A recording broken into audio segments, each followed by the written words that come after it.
everybody, this is Noble, and today we're actually not doing a deck profile. I wanted to do something a little bit different, take a few moments and just talk about some of the things that's happening on the market.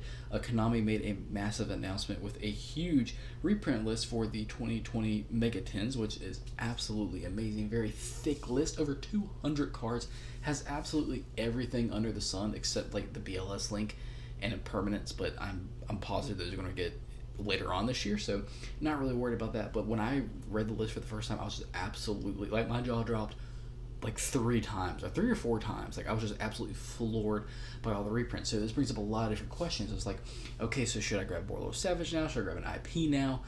Because there's 2 big variables and we don't know the rarities of these cards yet. I mean, we can guess and speculate all day, but we don't know them yet.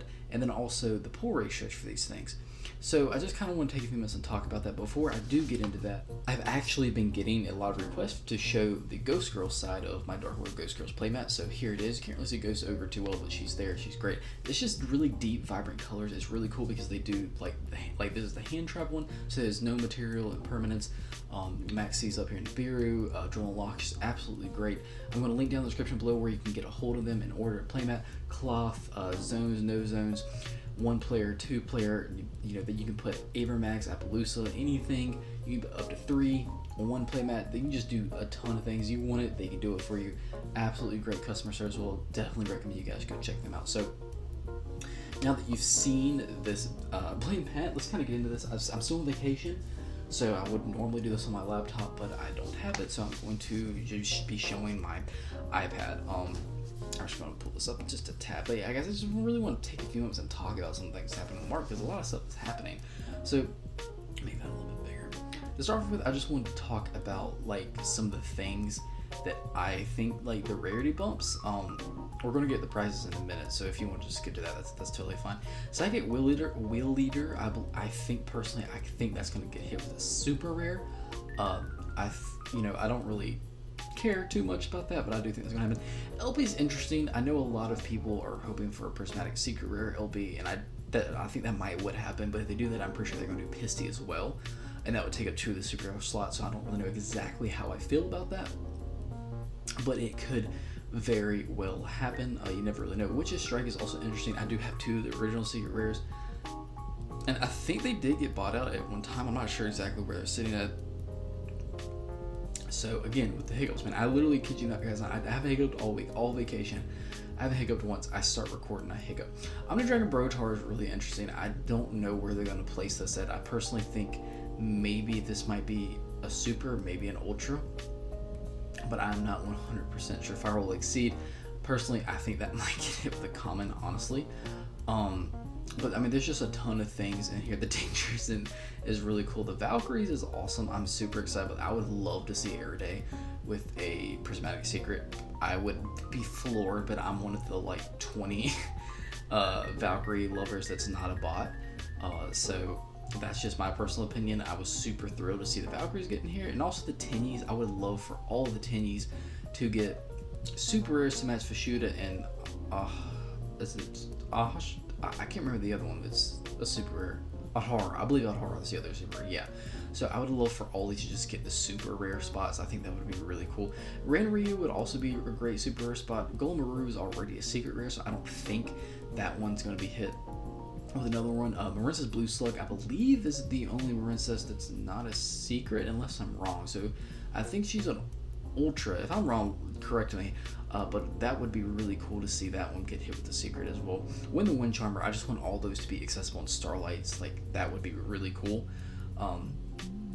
So hopefully they put it as a Starlight rare. That's personally what I'm hoping for. Barricade Board Blocker, I like, we're gonna have some problems if they don't give us some type of rarity upgrade to this. I would be happy if it's just a super, but I think it'd be really cool as an ultra, because this is a great, like, any deck that plays Field Spell, they're running a Barricade Board Blocker for the most part, so that is really cool. We already know Romulus will supposedly is a prismatic secret as well. The Enchained Twins I think would be really cool as like ultra rares. Personally, I think that would be really great. Starly Seafruit, I don't know how to say that. I think 1 2 things going to happen. I think they're going to make him another secret, or they're going to smack him with a super rare, just give him accessibility to everyone. The Infinitrack stuff is also interesting. Gallic Granite, I think might get hit with a super. I'm not 100% sure because they haven't announced it yet. Personally, I can see that one being a super. Desert Locust would be hilarious if they gave it anything besides a common. But you know, Konami loves putting that one secret in there that you pull that you're like, oh come on, like Adamantium Friends. Like literally, that's the analogy. I can see this being like an Adamantium Friends. Like, why the heck is this a secret? The Defender Track stuff is really interesting. I don't really know where they're going to put this. I have 2 of the Secret Rare Harvesters. I think that they might be smacked down, probably to Ultras. I don't think they would put them down to anything less than that. They might do supers. The Witchcrafter stuff, I mean, who really cares? Witchcrafters is already really accessible. Even the Secret Rares, I think Matavera and Creation Secret Rares sitting at like maybe $5 a pop.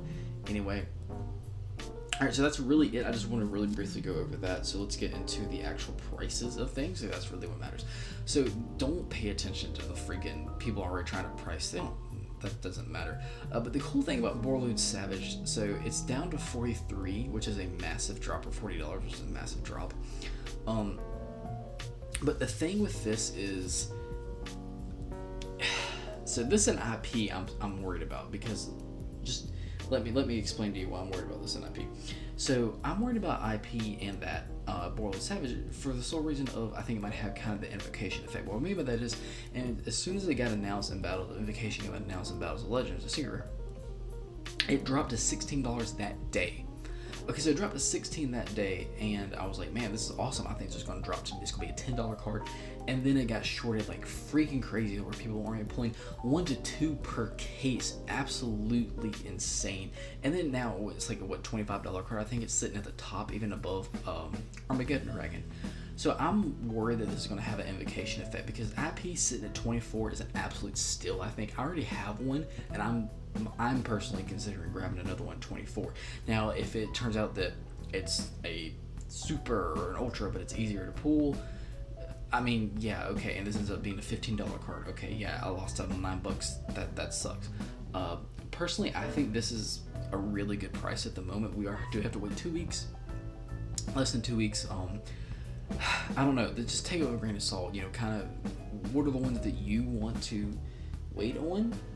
Appaloosa is another. There we go. It just keeps dropping day by day. $55. Dude, that's amazing. I got mine at it was $115, so I'm a little salty. But then I ended up pulling one.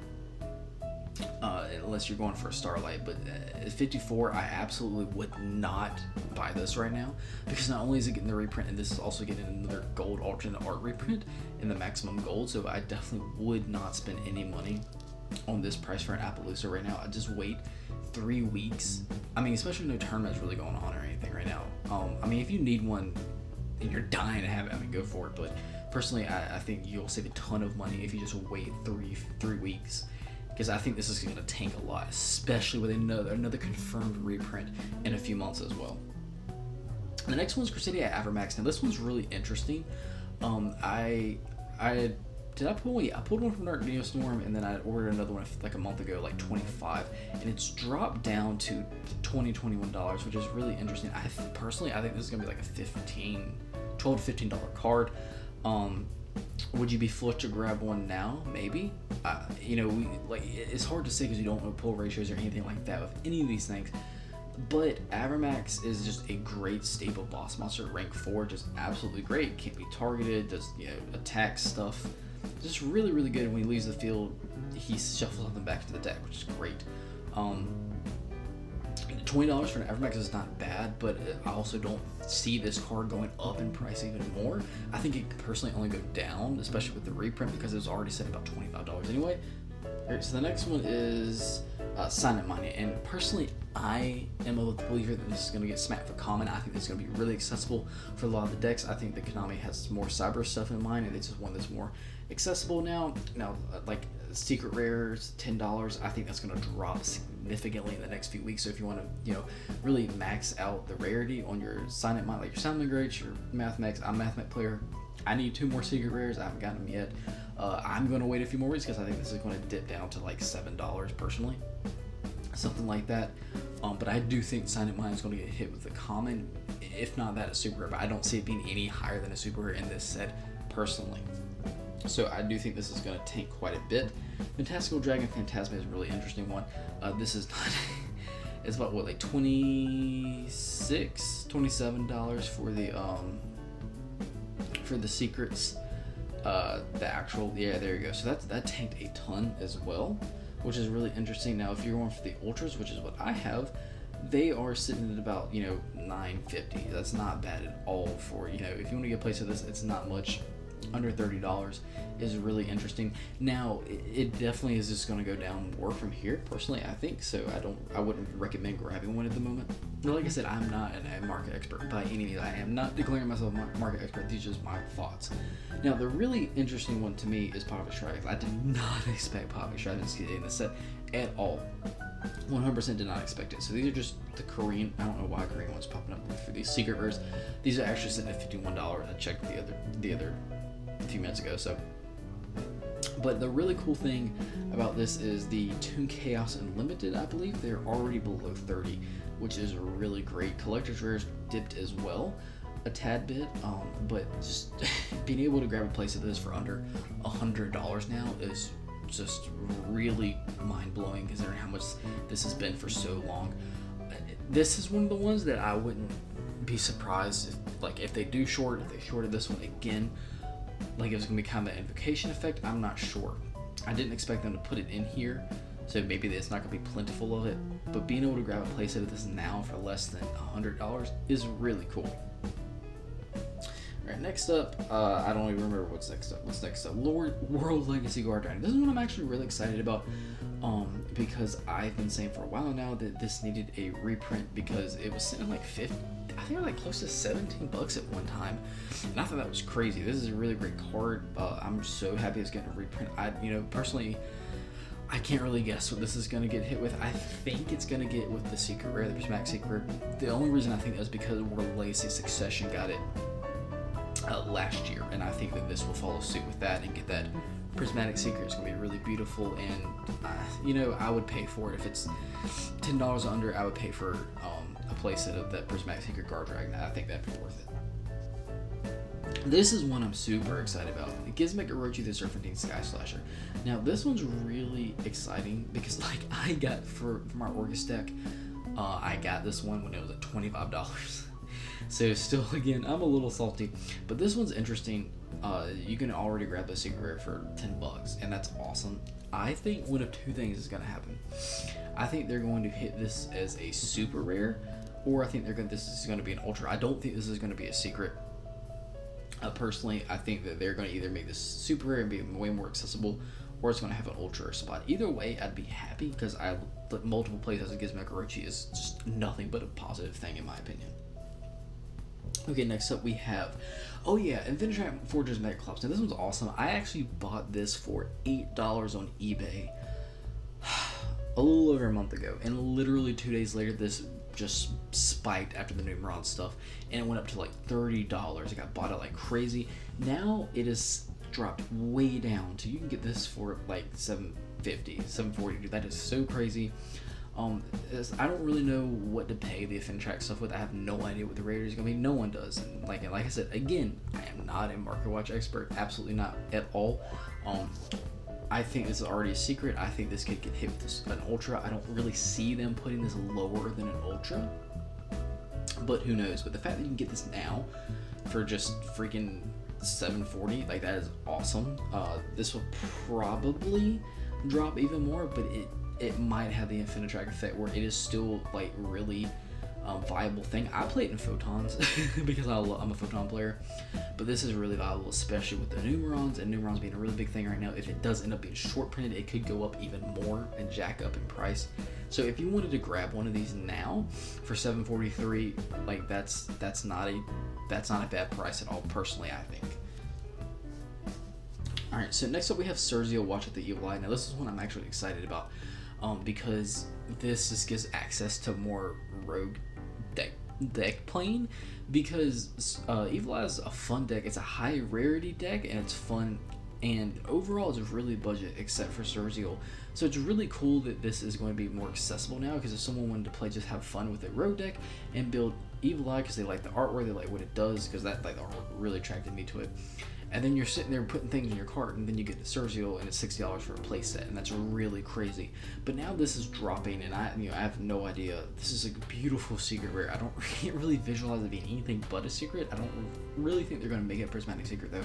So it will be interesting to see where they put this. But the fact that you can get a playset this now for like $30 is really awesome. It just dropped in half, and that's really cool. And personally, I think it's going to drop even more, but we'll see. It doesn't like to load things. Okay. Trippy. Ebon Angel the Burning Abyss. I had 2 of these, and then I checked randomly one day while I was doing stuff with some Burning Abyss, which I haven't profiled that yet, so don't fuss at me. And this got bought at like $25 at one point. Now it's already dropped down to $11.50, which is really cool. Near Mints is like $13.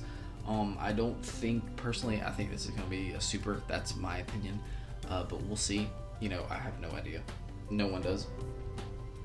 But this, I think, personally, will drop even more. If you want to grab it, go for it. If you're like really pressed to play some Burn BA right now, go for it. But I think this will drop. And Psychic Wheel Leader is, I believe, our last one. Yeah, it's our last one. So this one I just wanted to talk about because, let's get out of here. No one knows what it's going to be. This, I don't remember. I think this is like $8 or something at one point. And it's already dropped down. You can get this for like $4. And that is really cool. I haven't checked the eBay prices. Sometimes eBay is a little bit lower, sometimes it's higher. I have no idea. This is a great secret rare, and just a reprint being available is just going to make this drop even more. If this is printing anything less than a secret, I probably won't grab them unless I pull them. I'll probably just order 2 more of these and grab the playset secret. That's actually it, guys. I didn't like I said, I'm not an expert. I just want to take a few moments and talk about some of these things, because I've actually had some people messaging me asking me, should I grab some IP right now? Should I grab a Bull Sword right now? What do you think? Again, I'm going to say it for the 19th time. I'm definitely not a market watch expert. This is just my opinion. I do pay attention to it quite a bit, but let me know down in the comments below. Okay, and a few things. One, what do you think is going to tank the most out of all the chase cards? I would love to hear your opinion on what you think is just going to bottom out completely. And then to also let me know, what do you think is going to retain its value or even jump up in price? Again, it's hard to say because we don't know the rarities, we don't know the pull ratios for these things yet, so it's kind of hard to tell. But these are, this is creeping up fast, but we're going to blink. These 10s are going to be here. I'm going to be scrambling at Walmart because I haven't pre-ordered any because I've just been stupid. So but yeah, guys, let me know down in the comments below if you've watched this video and hey, it's something a little bit different. I did something. This is a day profile. What in the world? What's going on? Nobody's sick. I'm on vacation. So but anyway, yeah, guys, if you watch this video, you'd like to give it a thumbs up, I greatly appreciate that. If you're here, you haven't already done so, what in the world are you doing, man? Go ahead and subscribe, dog. You're here. Do it. And then also hit the bell so you can become a part of the notification team so you get notifications, not for deck profiles, but for maybe some more market stuff. I got some duels coming up soon, guys. I'm really excited about showing you. I recorded those a month ago, and also deck profiles. Don't miss out on anything. Like this video only if you like it, and also hit the notification bell. And I'll be back from vacation on tomorrow, and we will be doing a deck profile and getting back into a more regular routine. So as always, guys, thanks for watching, and I'll see you in the next video.